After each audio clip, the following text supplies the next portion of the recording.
കുറച്ച് തക്കാളി സോസും. ഫില്ലിങ്ങൊക്കെ നമുക്ക് ഇഷ്ടത്തിനനുസരിച്ച് ഉണ്ടാക്കി കൊടുക്കാം.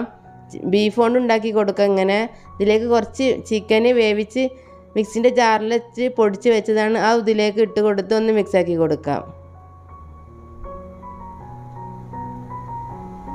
ഇതിലേക്ക് കുറച്ച് മല്ലിയിലയും ഇട്ട് കൊടുക്കാം. അങ്ങനെ ഇതിലേക്കുള്ള മസാല റെഡി ആയിട്ടുണ്ട്.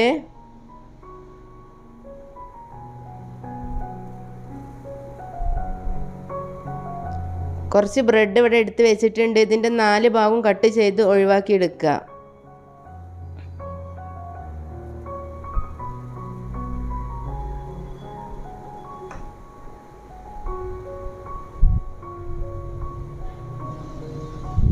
ഇതേപോലെ എല്ലാം ചെയ്തെടുക്കുക.